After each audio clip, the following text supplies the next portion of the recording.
The Straw Hats have killed people in One Piece, and today not just one but 4 Straw Hats are going to stand trial for their alleged crimes. One Piece tends to have this very squeaky clean reputation when it comes to killing, because nobody dies in One Piece except for when they do, and when they do, they're never killed by our innocent protagonists except for when they are. So something that Luffy makes very clear at every available opportunity is that he is not a hero. He's a pirate, and that goes for the rest of the crew as well. They are not heroes. Murder is not above the Straw Hats. Or is it below? Is murder below them? Murder is not beneath the Straw... I don't know.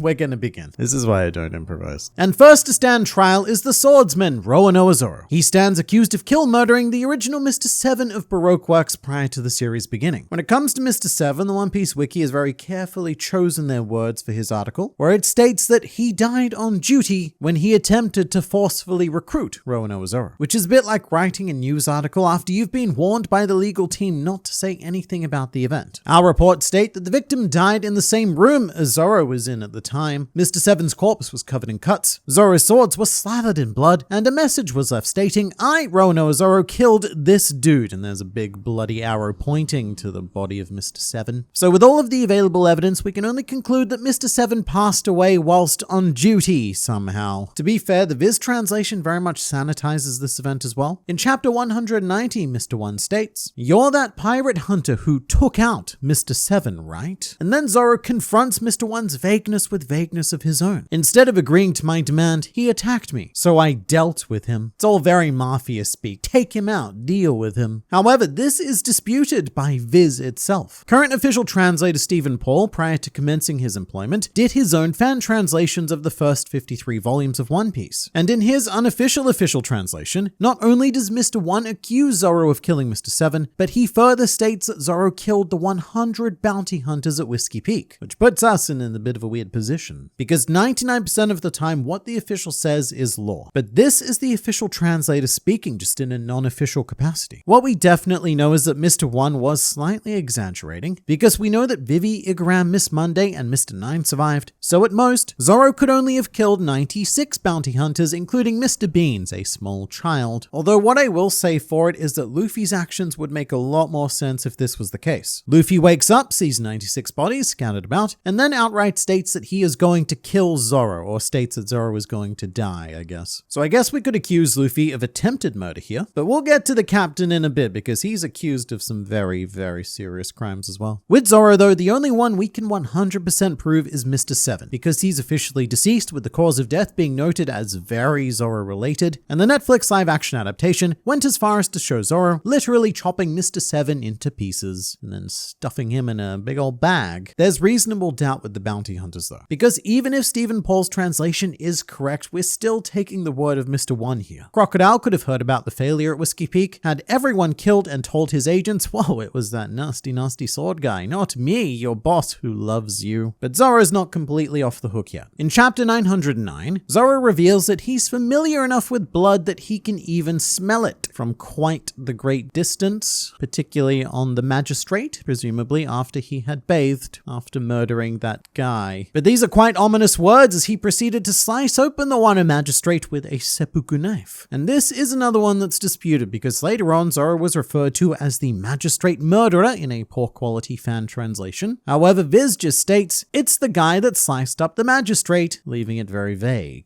The dispute arises because the exact term in Japanese is kiri, the key portion being the kanji for beheading, kill, or murder. However, when combined with the ri, is dulled down a bit to mean cut. So I had to go and ask Arta from the Library of Ohara about this, and he said that the way it's written tends to imply an assassination. However, it doesn't necessarily mean it was a successful assassination. So look, I think that Zoro may have gotten away with this one, but how many more people can Zoro be accused of killing? Well, no more people, but I'd say about 15 to 30 more fish people. In chapter 73, Arlong returns to find the vast majority of his crew on the floor, and in the next chapter, Arlong accuses Zoro of, quote, slaughtering my men, which certainly does paint quite the vivid picture of kill murder. However, yeah, look, in English, slaughter can be used in a way that doesn't necessarily mean kill as well. Like, say a sports team loses their sports match, but they lose it by like a lot. You could say that they got slaughtered. However, Harchan then walks in and says, I'd never let anyone kill my mates, which is very Australian of him, and he also adds, I'd have scuppered that blasted pirate hunter, because early Viz had this obsession with using very florid piratey language. But the way that both Arlong and Hachan talk about it is as if Zoro did stroll in and kill like 15 to 30 fishmen, then decided to relax on a chair surrounded by their corpses. Which, compared to his Whiskey Peak allegations, does sound like a more relaxing day, I suppose. However, the bodies of the fishmen are lacking any sort of damage. To the best of what I can see, not a single one of them is even slashed, not visibly anyway. And that's important because the slashing is the thing it is that Zoro does. So to kill them, he would have had to do something like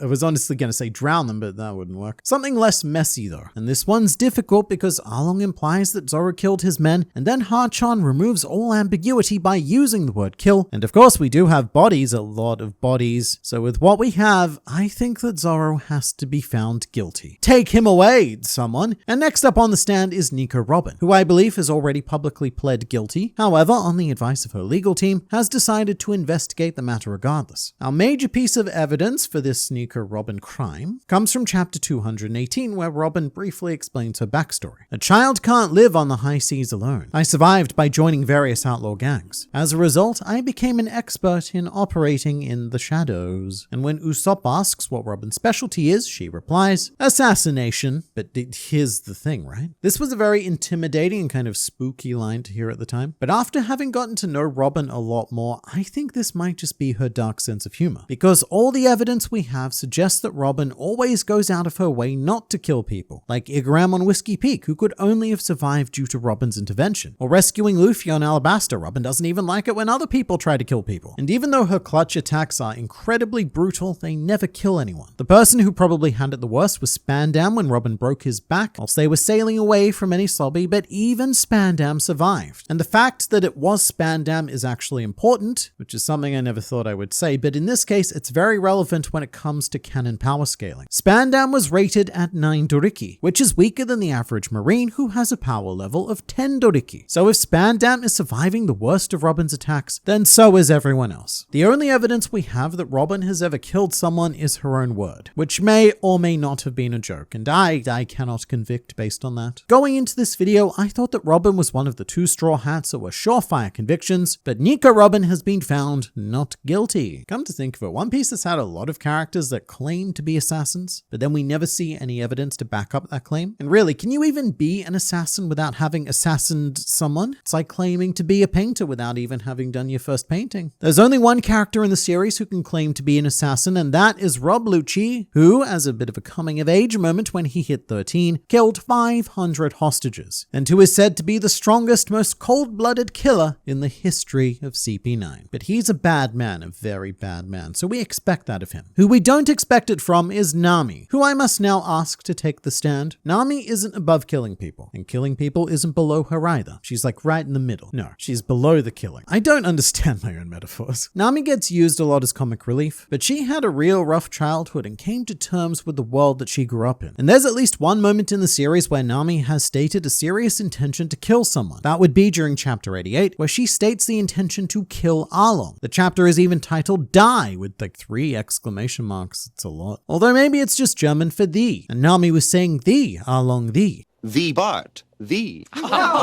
Fair enough though, that's Arlong. I'm not here to argue morals, but I take zero issue with Nami wanting to kill the person who killed her mother. But what about all of the people who never got the chance to kill Belmare? Such as in chapter 8, where we have our introduction to Nami, tricking 3 of Buggy's crew members onto her boat, which was deliberately planted to take advantage of weather that would subsequently capsize the ship. Nami even celebrated, as her prediction was spot on, and she left all 3 of them to drown. So I believe the amount of time a person can survive in water alone is dependent on the temperature, but whatever the temperature is, it tends to be not long. And if Zoro hadn't come along, these 3 dudes would be finished. So I would be very willing to convict Nami on attempted murder, but that is far from her most grievous charge. For that, we move to episode 61, where we have Eric the Whirlwind stowing away aboard the Going Merry. And after revealing himself, Nami deliberately knocks Eric into the waters of Reverse Mountain. Now, due to the nature of fictional pirates, just knocking someone into the water isn't an immediate death sentence, as as we've seen, which is also why we're not examining Usopp's actions in chapter 367, where he shot a marine into the waters of Aqua Laguna. However, I suppose that a decent legal defense could be that these were the actions of Sogeking, and Usopp probably has an alibi elsewhere. But it's important to note in the Nami case, that Eric the Whirlwind was a Devil Fruit user, and he was knocked into some of the roughest waters of Reverse Mountain with no one else in sight to save him. And even if someone else was in sight, who would do it? If you watched the anime, this dude is 100% dead. And Nami quite gleefully kills him as well because she even waves bye-bye afterwards. The key word in that phrase being anime though. Eric is not a canon character, even though his filler story is weaved into canon events. And there's also some question as to whether or not he's actually dead, which to be honest, I don't think anyone but me has ever asked this question, but here we are. Because Eric does reappear in One Piece, the great hidden treasure of the Nanatsu Islands, best known as the game to feature Simon and the Simon Pirates as its main antagonists. Eric does appear in that, but in the hierarchy of canon, it goes manga, maybe anime, and then here games, way down here. You can't even see it. That's how irrelevant the games are. So in the case of Nami, whilst her killer intent is on full display in both canon and non-canon material, my ruling is that even if she did kill Eric in the anime, non-canon characters are beyond our jurisdiction to judge. So we'd best move on to the boss of this crime cohort, Monkey D. Luffy. And Luffy's crowning accusation comes most recently from chapter 1049, where he stands accused of killing Emperor of the Sea, Kaido. And Luffy did this via one of the most surefire ways to kill someone possible, which is to punch them into a vat of underground magma. And Kaido's fate here was handled quite mysteriously in the manga. All we see is this silhouette of him in the magma, with a figure next to him which was potentially thought to be Big Mom, but could also have been Kaido's clothing that had come off in all the commotion. And let's be real, unintentional nudity, probably the least of his worries in this moment. But I was very curious to see how the anime would adapt this, because they don't have that same luxury of silhouettes. And for the purposes of Luffy's trial, this is very good news, because the way Toei portrayed it is that Kaido fell into the magma and then nothing happened. They just show him sinking into this very thin magma, as if Luffy had just playfully pushed Kaido into a pool. He's not burning, disintegrating, or seemingly in any discomfort whatsoever. In fact, if he did die from this position, then it would be from asphyxiation rather than having his body violently burnt up by all of the magma. And shortly after this episode aired, we saw a significant market impact on Sakazuki stocks, which saw a stunning decline after everyone realized that apparently magma is completely harmless. Funnily enough, in this case, there's also an enduring question of whether or not Kaido killed Luffy. Before the Gear 5th reveal happens, Momonosuke says that he can't hear Luffy's voice anymore. Trafalgar Law then says the same thing. Straw Hat's voice has vanished. Which, as a quick side note to this side note, is a fascinating thing for Mr. Law to say, considering he's not a user of the voice of all things, at least not one that we know of. And then the drums of liberation happen, aka Luffy's heart restarts. So at this point, I guess it's technically possible that Luffy was technically dead and then the fruit awakened. But as for the matter of killing Kaido, I can't figure out if we even have a victim, so Luffy is currently not guilty. But this Luffy man, he still has 3 more counts to deal with, the last of which may be the most horrific acts that we've ever seen from a member of this crew. In chapter 533, Luffy very clearly kicked and punched and pushed and